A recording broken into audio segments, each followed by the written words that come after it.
I'm Mike. And I'm Adam. And this is Stuff and Waffle. Two friends talking about stuff, and often as not, waffling with frequent reference to Bond cars.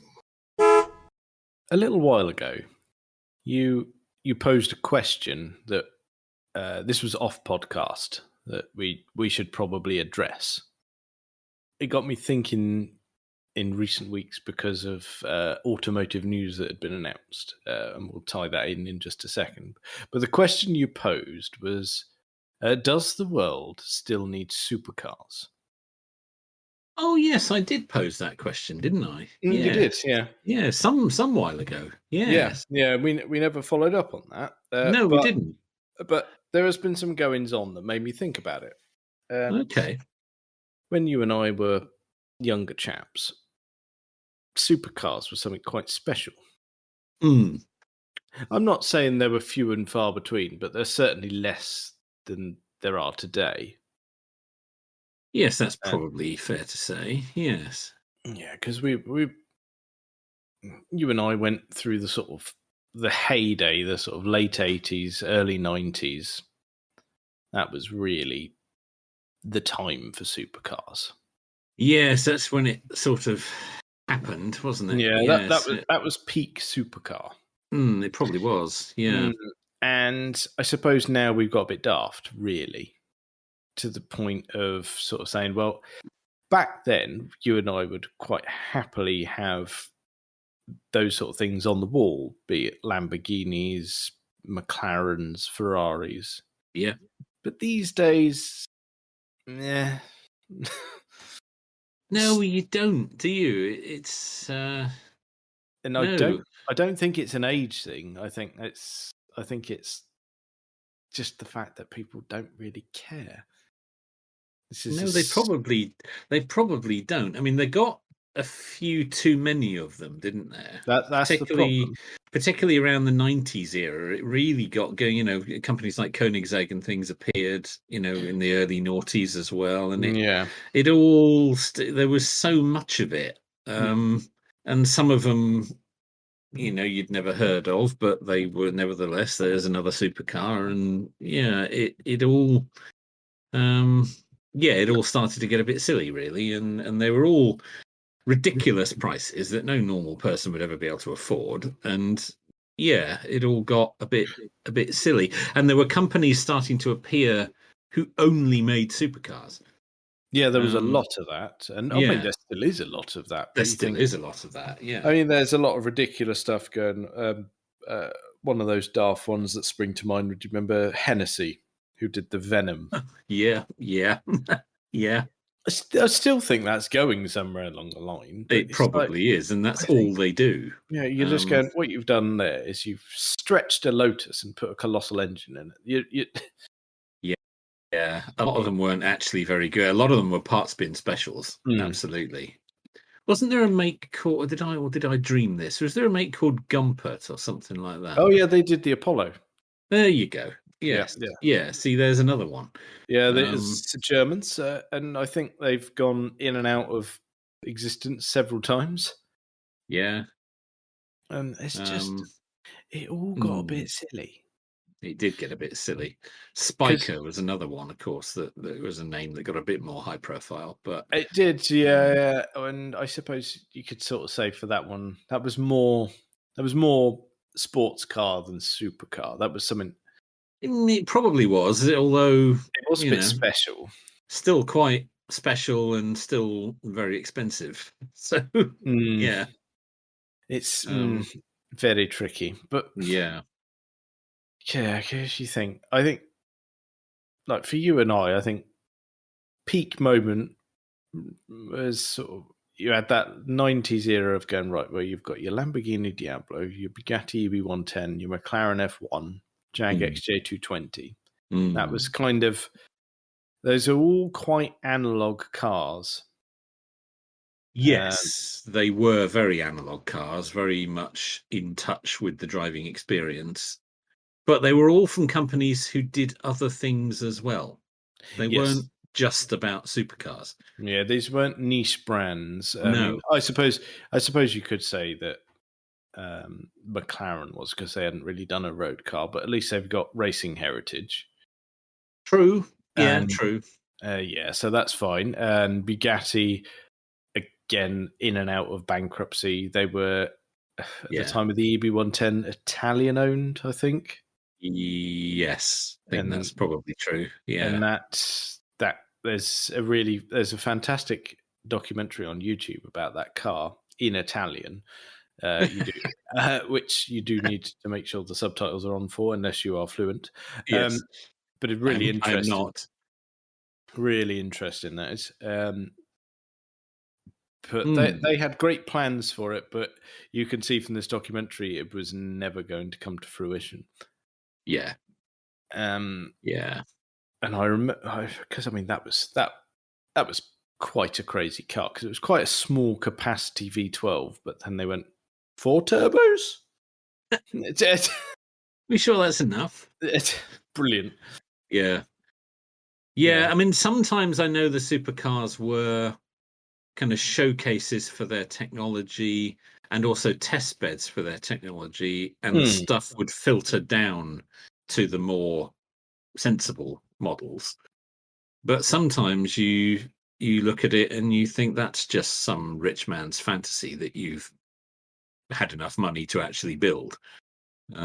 Yes, I think there's been a lot of that going on, and stick that on sale. We might make 3 of them. That's right.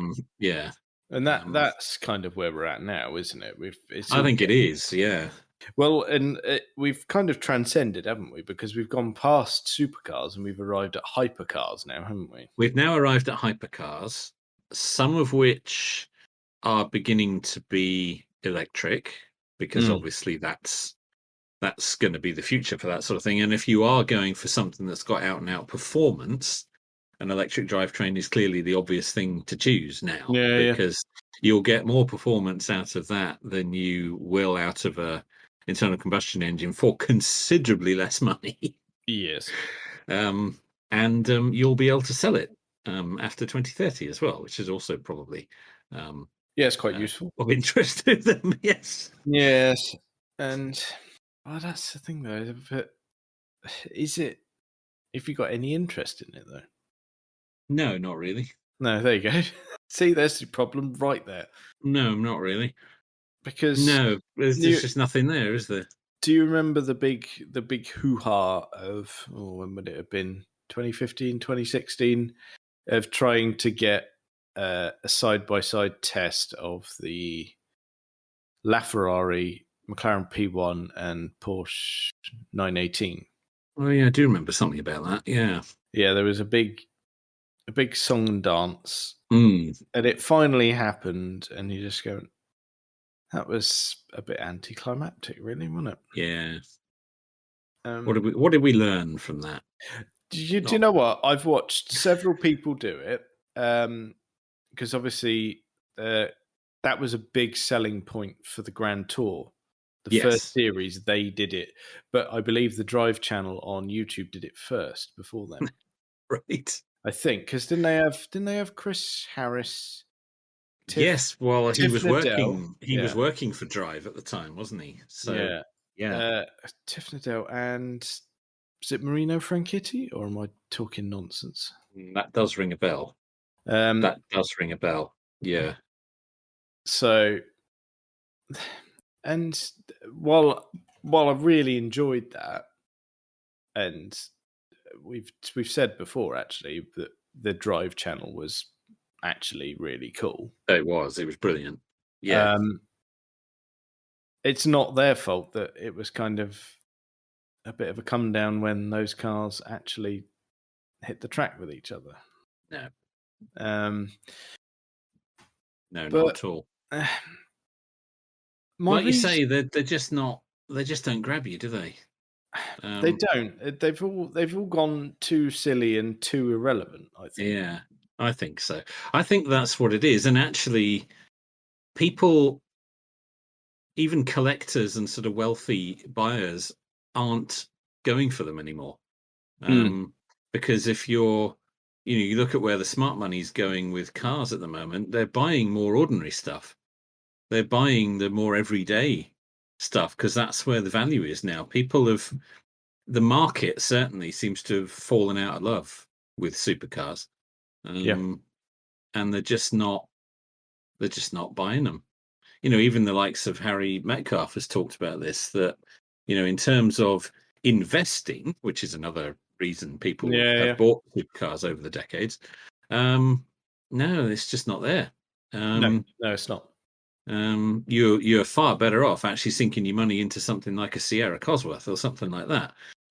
Something more every day, isn't it? Yeah, absolutely. That's what's being bought up, not supercars, and values of classic supercars have plummeted as a result because people just don't want them. Well, that's it. There was I've read several articles of sort of going, right, well, here's a modern supercar that can be had for, when I say not a lot of money in relative terms, the kind of a list price of one that I actually quite like the look of, and one that's almost of interest, the McLaren 720. Yeah. Okay. Yeah. I like that. I got a lot of time for it. Yeah. But the second-hand prices of that, the arse has dropped out of it. Yeah, completely. Relatively speaking. And as a result, I've heard that there's quite a lot of McLaren dealers in a bit of trouble these days because they just can't shift the cars for what they have paid for them. That's right. I mean, that is one model that I've given as an example, but there's a lot in the McLaren range. Yes. As part of the deal of being a McLaren dealer, they had to buy a certain number of the cars, and now they can't shift them even for what they've paid for them. That is a problem, and that's a serious problem. Yeah. Well, that's kind of a problem all on its own because there's something about the brand that I mean, here we are discussing it, never having driven one or likely to. But our seconds of knowledge of but to the casual observer and to the people who've driven them, there's that clinical approach. It's too sterile. Yeah. Of just going, is this an interesting car? Why? I know. I've heard the same thing. Porsche get criticised for that a bit as well. That the cars are technically brilliant, but not a lot of passion there. And I know you're a big Porsche fan. I suppose that they've got history on their side, though. But they do have history in road car terms. I mean, yes, they do. They are steeped in history, and they're very proud of their heritage. McLaren don't have that so much. No, you think back to the F1 and you go, that blew everyone's mind. Yeah. But when they came out with the MP4-12C, everyone went, it's all right. Yeah, I know. Yeah, you just look at it and you think, yeah, it doesn't do anything. That's it, because at the time everyone said, well, it's probably better engineered, better put together, but I'll have a Ferrari 458. Yeah, that's the problem, isn't it? And that's what they were up against. Plus, that I've read that they had and have had a lot of build quality issues. Oh, really? Yeah, a lot of build quality issues, a lot of customer service issues from the dealers. There's I've read online about this. There's quite a growing dissatisfaction among McLaren customers. A lot of things beginning to break and not getting fixed properly. Cars going back to dealers for work multiple times. And cars being returned with problems not resolved. Dealers not really wanting to know. Very unsatisfied. In fact, there's even a couple of the sort of car YouTubers that have done pieces on this. That McLaren, from an aftercare point of view and from a build quality point of view, got some issues. Oh dear. Whilst we're on the subject, that is a problem. That is a problem. That is, I didn't know that, and I wouldn't have expected that from McLaren, to be honest. Well, I think a lot of it stems from the fact that, as we mentioned earlier, because of the way McLaren have set up the relationship with the dealers, and they make them buy a certain number of cars at a fixed price, and they have to take that number of cars, or they can't be a dealer, and all that kind of stuff, that they get stuck with cars that are not selling because they can't sell them at a competitive price. And so they're left sitting around in dealers for months, and the things are, they're a delicate car, and things are breaking, or the cars are not being checked properly when they come in because they're coming in and going straight into storage. Right. Okay. And I think there's been some issues where people have bought, a seemingly brand new car, and then they discover actually it's been sitting in a warehouse for 9 months, or worse, been sitting outside. Oh shit. For 6 months. And there's issues. You don't expect your brand new car to have the discs all rusted over and things like that. So yes, and again, because dealers are so pinched on the margins, I mean, I know they are anyway in new car sales, but if they're even potentially looking at a loss on each one, they don't really want to know if it comes back with a load of problems, because then they're just increasing their losses. That's right. Yeah. You just lock the door and pretend not to be there. Quite. So I think McLaren it's not so much that the cars are particularly badly built. I think the way that, because of financial constraints and the way they've set up the business model with their dealers, it's causing cars to be left sitting around. And that's fatal for that sort of thing. Yes, not good at all. No. So that's something I've heard. But Ferrari owners and have their fair share of issues too. They're all, any low volume car like that is potentially going to be open to more issues than your Ford Focus, aren't they? This is true, but I suppose with your Ferrari brand or Lamborghini, you've at least got a sense of theatre to go with it.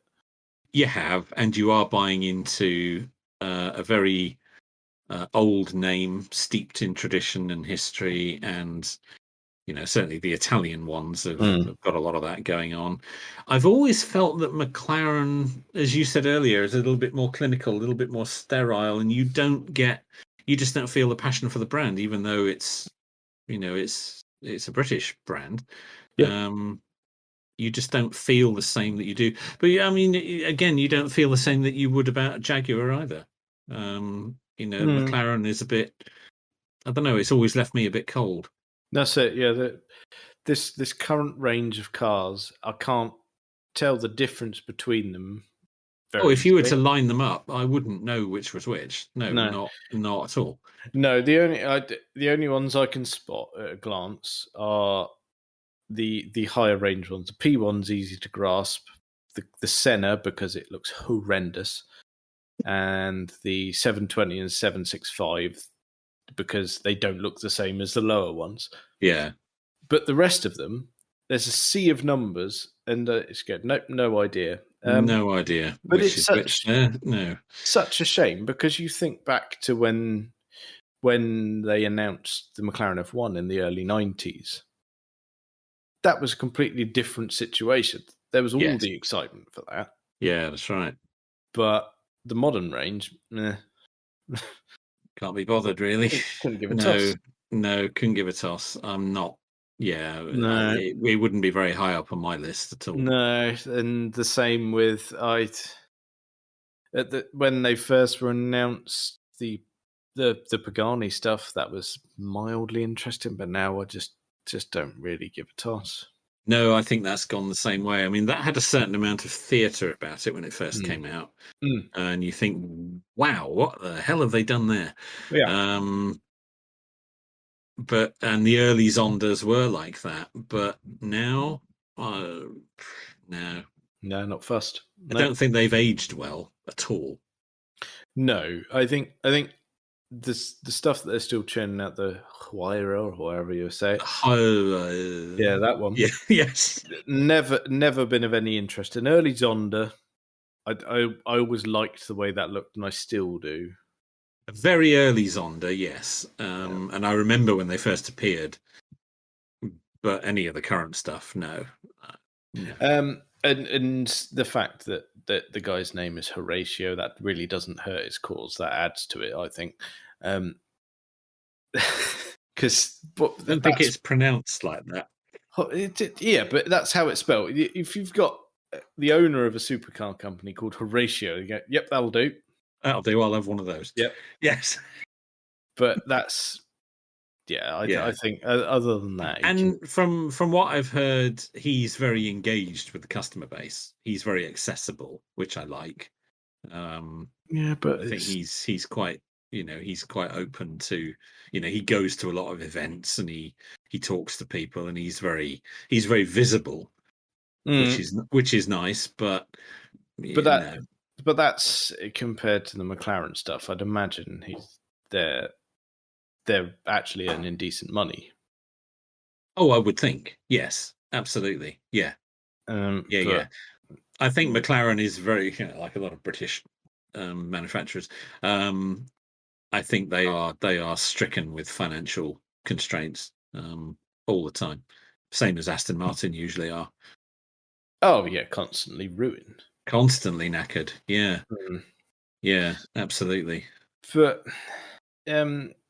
like I said to you at the beginning, there was a reason that this pops into my head again, and it's that, like we say, with this, for your average person who is interested in the car, doesn't really give a toss. No. But and fairness, I am like that actually. You see an announcement about that sort of thing, and you gloss over it. You skip you to the next news article. You do. In recent times, we've had the latest Gordon Murray car announced. We have. And while his first one that he announced, the T50, possibly the fan car, I wasn't particularly interested in. But the second one is pretty sexy. Oh, we've had. There's an interlude there. Did you catch something in the zip there, chap? Because you went up an octave there. Someone popped in. That was I didn't even Someone notice. Did. Yes. However, they expressed my exact sentiments. Yeah, I still couldn't give a toss, I'm afraid. That one really captivated me. Why? Because of the kind of ethos behind the design and build of the car. Okay. The fact that he's gone for the no nonsense approach, going right. This car is going to be as light as possible, with a naturally aspirated engine, a manual gearbox, and focusing on the driving experience, not being a posing dickhead. That really captivated me, I think. Yeah, he's captured some good sentiments there. I grant you. Yes, make it a proper driver's car, not just a rich idiot's toy. Yes. Yeah, that was. I mean, while you do have to be very rich to own it, yes, I thought the ideas behind it were fantastic. The design of the visuals I really liked. It's quite. I thought it was quite classically styled. Yeah, I suppose. I still struggle to get excited about it. No, that's all right. We'll let you off. But it's one of those things. Again, you're either going to care or you're not. Yeah, and this is the thing, isn't it, about supercars? And back to your original question: is do we really need them anymore? I mean, have we ever needed them? I mean, I suppose it depends how you define it. Yeah, this is true. I think I think no one needs one. No. But what there does need to be is a fine balance. You can't saturate the market like we've got at the moment. No, I think there's too many. Now, I accept that sometimes they are done as a technical showcase. If you look at the cars that Rimac have put out, they are not a car manufacturer and they don't want to be. That is a technical showcase for what they can do. Their business is about consultancy. Yep. And helping other manufacturers launch their electric platforms, develop their electric platforms. Yep. They're not actually very interested in selling their own car. No, that's fair enough, isn't it? It's been done as a technical showcase. They'll sell a few because they've got to pay for its development, but they're not expecting to sell thousands of them, and that's not the point. Likewise, I suppose with Gordon Murray's car, because the ethics behind it are a little bit different, and being him, it will be superbly engineered. I think that's a part of it as well. You've hit the nail on the head there. It's him. Yeah, you're getting the man that he produced the McLaren F1. Probably, you could argue that it was the supercar that just redefined the rule book. Yeah. You're getting his racing heritage as well. Yeah. There's a lot going on there. Well, there is, isn't there? Because he did. You think about it. If we touch briefly on Formula One, because he started work with Brabham.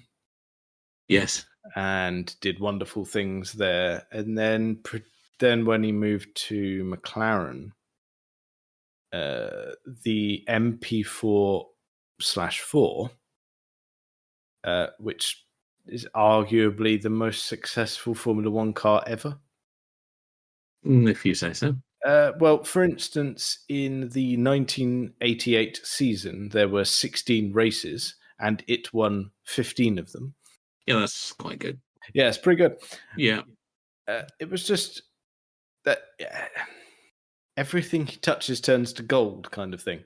Seems to, doesn't it? Yeah, seems to. So to have that on a road car with the exclusivity that he's guaranteeing, 100 models per car, and you go, well, and like I say, I think it's subjective, isn't it? Because I think the design is brilliant, whereas you don't care. Really. No. But I accept that the reason behind its existence is better than most. Yes, I think that's it, isn't it? There's a sea of stuff out there that that just exists for people to spend money, whereas this exists because he wants it to, and there's a very good reason behind it. Yeah. A lot of the other mush that's out there, you get the sense that they've made it because they know they can sell it. Yeah. That's it. That's as far as the thinking has gone. There is no other reason for that. That is a money generator for the company that's built it. That's right. Nothing else. There's no other reason behind it. And when you're up at and I know, cars, it's a business. Of course, they have to sell them to make money. But cars at that level, they're never going to sell thousands of them. So there's got to be more to it than just earning the money. Otherwise, it wouldn't be worth it. And just producing them, A, because you can, and B, because you know you can sell them, it kind of doesn't seem like enough. Well, there's a whole world out there that you or I are useless at. And there's an awful lot of Instagram influencing and silliness with supercars. Yeah. That happens a lot. And it does. I think that's why these stupid editions exist. And I don't expect to ever see a GMA T33 in that kind of arena? No, I hope not. Because I genuinely think Gordon Murray would confiscate it. Yes. No, you can't have this. I'm taking it back. That's it. If you look in the paperwork somewhere, that thou shalt not post this on Instagram. Yes. No, or this shall not turn up in a rap video. Oh. Yes. Go and buy a Bentley. Yeah, that's for you. This is not. No. And that's the problem, isn't it? There's two types of supercars, I suppose. There's ones like that are beautifully engineered drivers' cars and built because he wants to produce that kind of brilliance. And there's the ones that are a fashion statement. Quite. And I couldn't give a rat's hat about that. Exactly that. And you only have to listen to him talk about it. Yeah. He's done a really nice kind of talking head interview on his own website about it. We've seen Johnny Smith do an interview with him about it. Harry Metcalf's done one. Yeah. And that you can see how he's not only invested money in it, he's invested himself in it. Yes. No, and I respect that.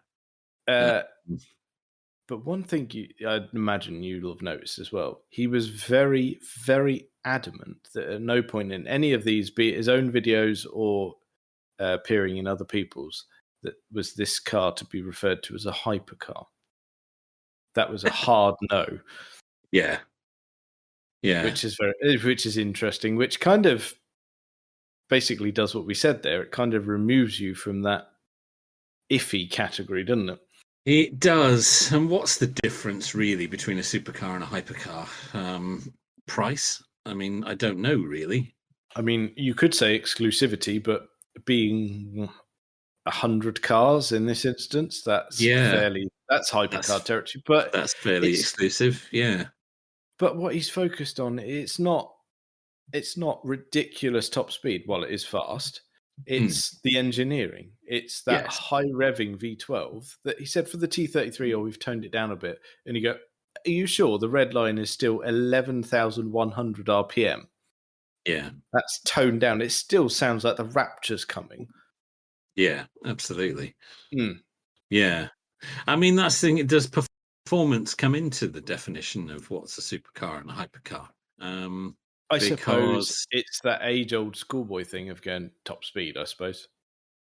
Top speed, 0 to 60, torque, all that kind of stuff. But on that grounds, there's quite a lot of electric cars on the market now, which are not touted as supercars or hypercars, that can outperform what have traditionally been known as hypercars and supercars. That's right. And if you look at those, you'd consider them to be more everyday cars, really. Absolutely. I mean, the Tesla Model S now, the plaid version, is not far off the 0 to 60 of a Bugatti Chiron. Which is, well, that's crazy, really, isn't it? Because a Bugatti Chiron is over £2 million, whereas you can have a Model S for whatever they're starting from now, 75, something like that. Yeah, I mean, even if you went for the top of the range plaid one, they're 100 and something, aren't they? 150, I think, now for a plaid 0 to 60 in 1 something seconds, 1.9 seconds, I think now, the latest version of that. Oh my God, you'd hope you'd gone to the bog before you set off. Oh, yeah, you need to do that. Yeah. Oh my goodness, you put the pedal to the floor on that, you're just going to go bowels are falling out. Oh, yes, absolutely. Where's my eyes gone? Yes. It's brutal. Absolutely brutal. But yeah, the latest Plaid Plus Model S is 1.9 seconds to 60, I'm sure it is. But to get that in an internal combustion engine, you are looking at something like the Bugatti Chiron for over £2 million. So one is a supercar, the other isn't. So that definition doesn't make sense anymore anyway. If you're buying a supercar for performance, well, you can do it better for a lot less money now. Yeah, and have 5 seats and a big boot. So it is weird, mind you. If you're buying a Chiron, it's probably not going to be a toss-up between that and a Model S, is it? When you're Well, umming and ahhing. You're going to you have say both that. more than often than not. When you probably are, although when I bought my Model S, the sales guys there were saying they were, talking about some of the cars they'd had traded in for Teslas, and they'd had Ferraris and Lambos and stuff like that traded in against Model S's. That's interesting. So it has happened. It's had an effect, hasn't it? Yeah, it has. It has. People who are buying those cars for out and out performance. Okay. Well, that's interesting. There's now another way. Okay. Well, that I suppose that's it. If it is performance, then you do have options. I mean, that's not everyone's motive, I'd imagine, but it's clearly enough people. If it will be some, it's already happened. Yeah, it will be some. Yeah, absolutely. No, Tesla definitely had some Italian supercar royalty traded in. This was a few years ago now, of course. Whether it's still happening, I don't know. I'm willing to bet. This was when the Tesla was much newer to the market. Well, I said in the same vein of going, well, that's the same reason that Gordon Murray's had inundated with inquiries for a car that's only going to be made in 100 units. Yeah. There are people disappointed that they can't absolutely. Have one. Absolutely. At £1.7 million, including your local taxes. Or bargain. Yes. But I mean, it's one of those things though. If I had the wherewithal, I'd be right in the queue for that. Actually, that T33, that I'd be there. That would be in your collection. That would, for the driving factor alone. Yeah. Which is, I don't know. It's not for everyone. But fair enough. It doesn't. I still struggle to find any excitement for it. I accept it has been built on much more pleasing principles, and it's not just built because he can sell it. And it's not going to be a poser's trinket, as you said. No. And in fairness, I think if he said, "Oh, we'll make 1,000," he'd sell 1,000. Oh yeah, absolutely, without any sort of and that'd still be pretty exclusive. Yeah, but 100, that's I like what he's doing. There is a little elephant in the room,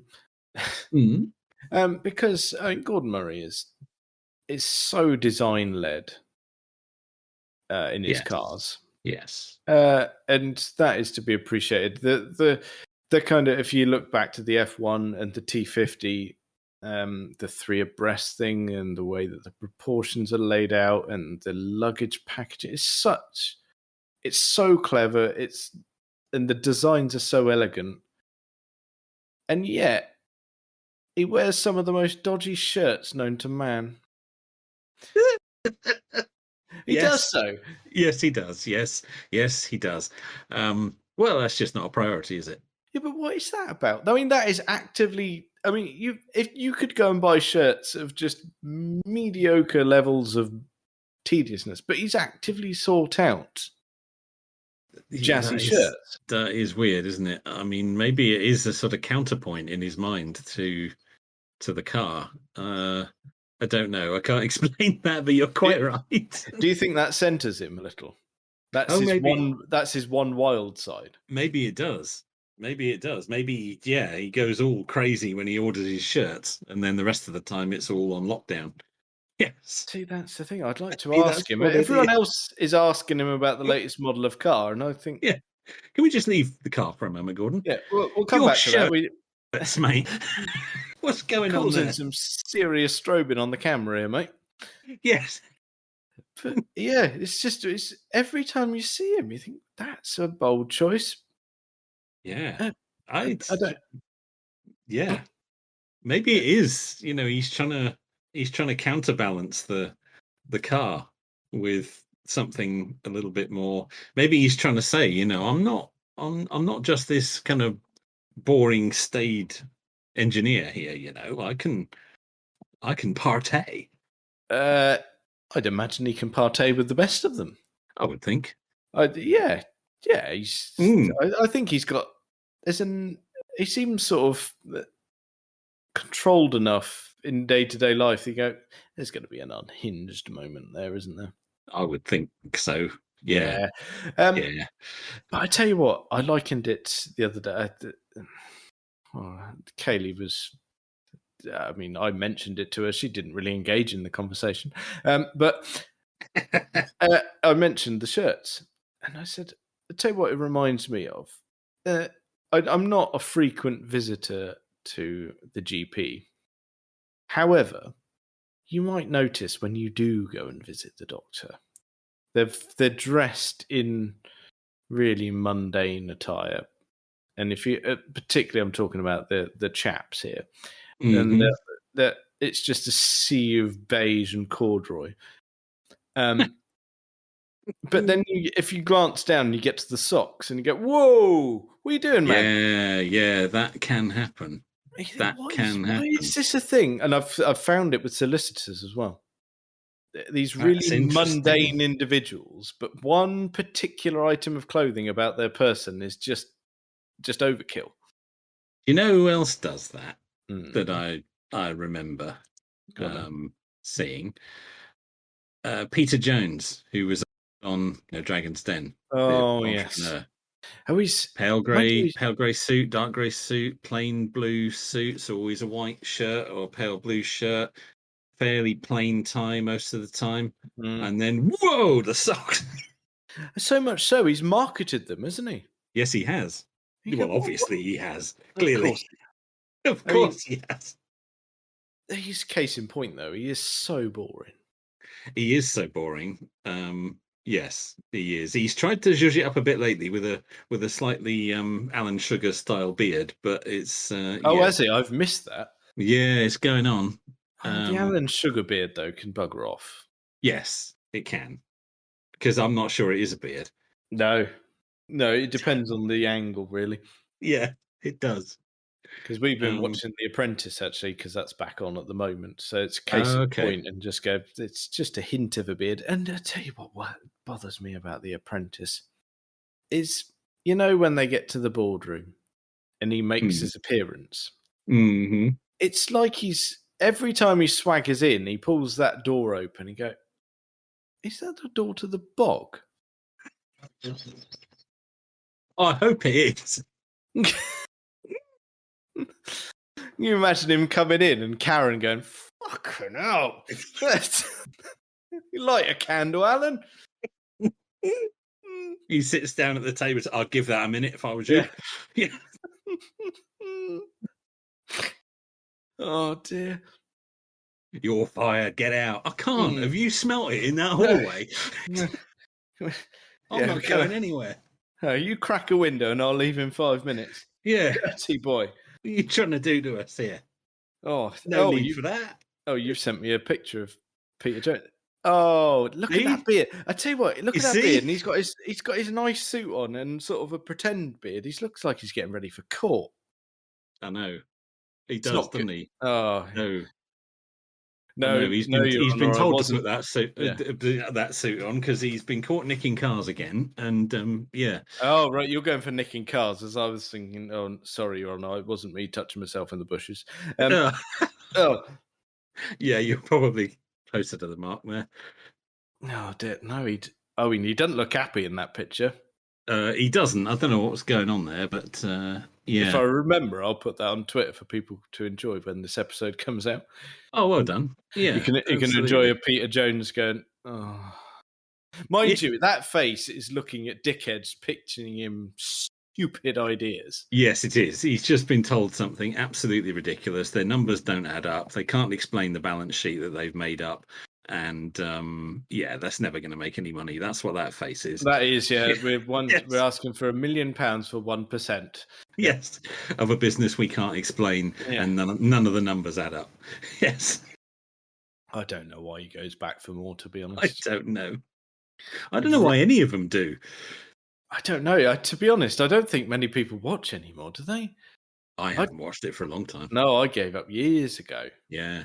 No, they had quite a churn with the Dragons, didn't they? They had quite a lot came and went. Yeah, the kind of core set originally that was good. Yeah. But Then it got a bit convoluted. I can't remember her name, but the curly-haired woman. We watched until about then. And gave up. Okay, right. Yeah, no, I but can't remember her name either. No. But no, that's it. I mean, we digress. Although, actually, we do. You bring it slightly back on topic. He's quite a car man. Oh, he is actually. Yes, that's true. Yeah, he is. Yeah. Although he did have a Maybach, which was a bit unfortunate. But oh yeah, because that came about because of Top Gear, didn't they? Because he went on with Theo Profitis. That's the fella. Yeah. The stationery and bras. That was it. He was. He's not anymore. But yes, he was. Neither really, is it? No. Yeah, because didn't they both have them? Yes, because they bought them together. They had one each. Yeah. Oh, that transpired. Didn't they both start out with Alpha Suds as well? Yes, I think they may have done. I think that rings a bell. Which hell of a starting point. And didn't one of them have a gold 911? Oh, of course. And he crashed it. Oh, kings of taste there. Absolutely. Oh, wasn't one of their Maybachs in gold as well? Oh, I've got a feeling it was. It wasn't it Theos? Hadn't Peter bought him a personalised plate for it? Something. I can't remember what it was, but it was something very, dreadful. very rude. Yes, it was either rude or just crass, wasn't it? Wasn't it W4NKR or something? Oh, perfect. Yes, that. I think it was. Oh, I'd love that. Yeah. That's one of the ones that DVLA should have withdrawn, because they do every year, don't they? They withdraw a whole load of ones that spell rude words. They do. I tell you one that slipped through the net. You'll like this. This is from the world of motorcycling, actually. Someone. Still my brief claim to fame. I sat down and had a cup of tea with him at Silverstone. Steve Parrish, who was Barry Sheen's teammate back in 76 and 77, I think. Mm-hmm. I met him. God, blimey! It was probably mid 2000s up at Silverstone, and his car was in the car park. Okay. This was completely unrelated to the conversation that I had with him. I happened to go past his car, and my uncle told me whose it was. Okay. The number plate on it was PEN1S. Of course it was. So perfect. There you go. There's another one I know of, which belongs to a car dealer that I watch on YouTube, second-hand car dealer. And he owns A55 HOL. It's a good one. Leaves nothing to the imagination. No. Yeah. Guess what car it's on? Oh, wow. What car it's on? It's been on several, actually, so you could okay, guess. I was just going to go and have a punt and say Range Rover. It's not, actually, no. It's not. Oh, go on then. No, it's currently on a BMW. I believe it's an M4. Okay, but it was previously on an Audi A something Avant. Not sure. A6. A6 Avant, I think. Okay, well it works. It works just as well on that, doesn't it? Works with any of those. Yes, absolutely. Yeah, he's transferred it around a few times. Oh, very good. Yeah. Right. Okay. Let's just drag it back vaguely on some sort. We have digressed somewhat from our original question. Yes, we did, and we've sort of said no. Well, it depends. I suppose there may be some justification for some things that could be called a supercar, but I think actually those would be better off being called sports cars. I think you're right. And I think, no, we probably don't need supercars anymore, and we certainly don't need hypercars. No, definitely not. No, I think you and I can agree on that immediately. Keep your hypercars and shove them up your body. Yes. Yeah. Yeah, that. Yes, I think so, because in terms of performance, there's a better way. in terms of engineering and driving experience, well, then it's a sports car. And the rest of it, yeah, you can keep it, really. That's right. But you're bang on. Give us, I mean, if you want to label it a supercar, do what you want, but just, sports cars are where it's at. Yeah, I think so. And if you want out and out performance, then these days it's electric. So yeah, and I think purchasing kind of reflects that, doesn't it? Yeah, I think it does, and I think the kind of cars that are being purchased by collectors, enthusiasts, whatever you want to call them, and they're kind of cars that are now being lauded by YouTubers and, to use that horrible phrase, influencers. Oh my! It's not supercars and hypercars. No, I think you're right. What about if we throw in a bit of a curveball here? While we can agree that it's hypercars can do one, supercars are a grey area, and sports cars where it's at.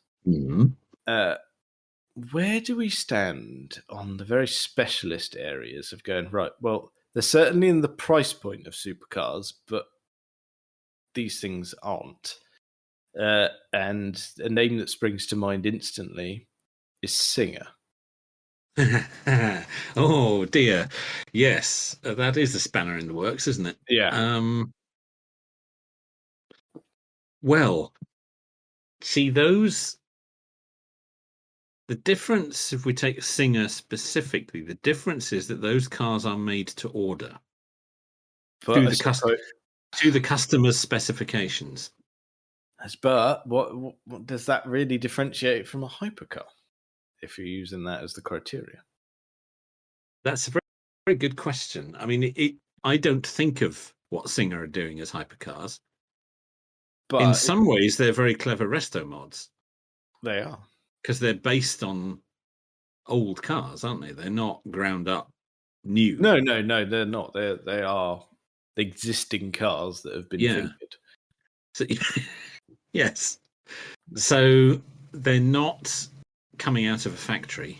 I suppose that's the difference, isn't it? I think that's the difference. Yeah, I think they're made to order from existing cars to the customer's exact specifications. Singer never have a car for sale. They're always building for someone. Singer themselves never have a car for sale. No. So, they're not. You can't go to a Singer showroom. No. Browse their selection. I mean, we'd love to, but it's not going to happen. Yes, you have to talk to them and decide what you want, and then you pay your deposit, and then you wait months for them to build it. And it's a very personal process, and no two Singers are the same. And they are exquisite things. I suppose we should touch on then, if we've mentioned Singer at the time of recording, this. In fact, today, most of the news has actually been published, although it came out yesterday, I believe. The Turbo Study. Have you seen this? No, I don't think I have. Have a little Google and look for the Singer Turbo Study. Okay. And going in. Be still your trousers. Oh dear, what am I going to find? Ooh. There you go. Oh. The reimagined 930 Turbo. Oh my word. Oh my word. I did catch a glimpse of this earlier, actually, but I didn't have time to stop and read what it was. Right. Oh. What do we think of that? I'm going to need some towels or something here. Yeah. Just dab yourself down is fine. Yeah, it's another keyboard ruined. Oh my goodness. I mean, look at it. Yes. I mean, I used the word exquisite just now. I think it applies even more to that. How can they get something so right? That's incredible, isn't it? It's so subtle as well. Yeah. Mm. Oh, that's beautiful. Absolutely beautiful. I'm just looking at some pictures, some of the details. Just looking at the little instrument pods they've put on there. Yep. Oh dear, that's tremendous. Yep. Yeah. I mean, while it still looks utterly 930, it is still 964 underneath. Is it? Is it based on the same platform that they normally use? Still 964. There's not going to be any of those left in a minute. No, they'll have ruined it all. Yes. So it's. I think they're saying, although I don't know if it's confirmed, but it's still going to be the 3.8 engine with twin turbos. Oh, it's a gorgeous colour that they've done that one in. Isn't it? Yeah. And to tell you what, one thing, there's a little styling tweak that I like on it. They've got, because it's got the 930 kind of black line under the door and then up past the wheel arch, but they've actually made that into a full-on intake now as well. Yes, I did notice that on the rear flare. Yeah, absolutely. The rear haunch there. Oh dear, there's no need for that, is there? Dirty. Yes, exactly. Oh dear. But I still don't think of that as a supercar. No, that is. I mean, does that form part of our definition then, that a supercar has to be mass produced in a factory? I think so, because I think it's so difficult, isn't it? Such a weird definition. It's really difficult. And where do we stand on classic supercars? See, that's another category, isn't it? Yeah.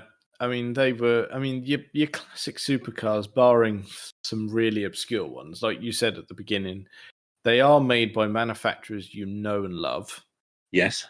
And they are flagship models.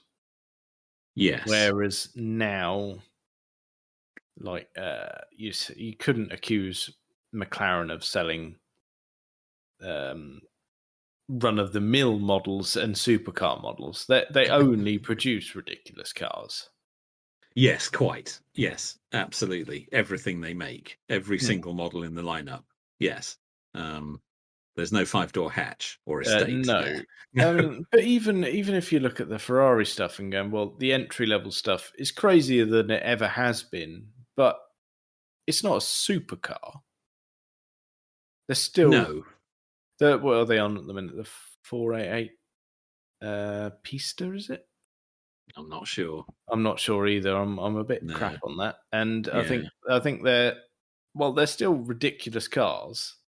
It's not a supercar. No, I don't. They've got other things to deal with that. But McLaren don't. Their range is a bit iffy. Porsche have got a good range, but at the moment, I don't think they're banging out supercars. No, I don't think so. I think it's sports cars. Yeah, which they've got the balance right. And I think this, like you said, this resto modding stuff is a separate thing on its own. Yeah, I think it is a separate thing on its own. I think. Okay, here's a little curveball for you. Go on then. Ford GT. Because that's from Ford. Now, Ford are not synonymous with supercars and hypercars. They're not. The only time there it is. And there it is. But I would say sports car, and my reasoning behind it is because the latest Ford GT, which came out in about, I think as a road car, it hit in about 2016, 2017. It's getting a little bit old now, yeah. The reason I say sports car is because it went GT racing. They took it racing, and that suggests to me sports car, not supercar. They did indeed, yes. And obviously the GT has racing heritage.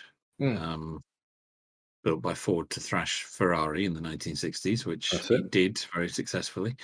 Did 4 years in a row? 4 years on the bounce. Yeah, absolutely. Old Henry was very pleased with that. Yep. Yes. Mess with me, will you? Yeah. So I think that says sports car to me. I think that's a sports car as well. I was hoping we would fall down on that side. Yes. But it's another interesting wrinkle to it, because that is a car that was very expensive, very carefully designed, proper driver's car from everything I've seen and read. Yeah. But it is from a manufacturer of predominantly very ordinary stuff. Yeah, and it's always worth noting when they do something special. Yeah, it's a bit more, and it is more special when it comes from a company like Ford than if it's just another McLaren or another Ferrari, because you expect it from them. Yeah. But when Ford come out with something like that, you think, oh, actually, yes, you've put some effort into that. Yeah, that's it. I think that's it. That's effort. While it is expensive and exclusive, it's not super. No, I don't think it is. Although it had a very exclusive ownership. They didn't make, well, certainly in 2004 when it first appeared, and that first one was my favourite of all of them. Yes, Ford handpicked a very select group of people to have those cars when they first came out. Yeah, and you think back to that one, because I was talking about the later one, but that 2004 one, when that hit, they were going up against they were aiming for, I think, exactly the Ferrari 360 Challenge Stradale. Yes, I believe that's true. Yes. Which was the fancier version of the 360, but the 360 is still a sports car. Yes. Yep. Yes. Yeah, I agree. Yep. Interesting. I think we've clarified a few things there.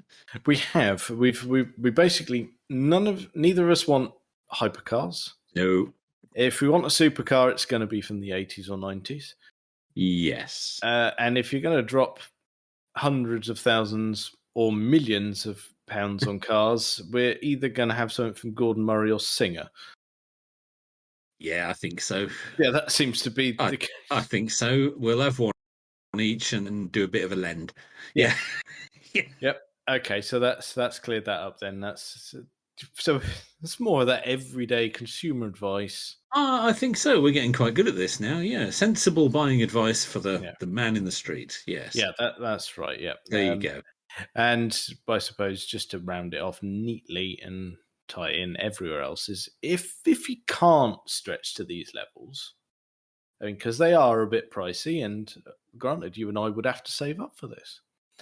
I need to pop a bit in the piggy bank. Yeah. But if you can't stretch to it, we'll just go for default and say, well, just get a Mark 1 Focus. Just buy a Mark 1 Focus. Yeah, there we go. There you go. Sorted. Well, I think that's probably enough of that for this week. Check us out on all the various social medias and things. Thank you very much for listening.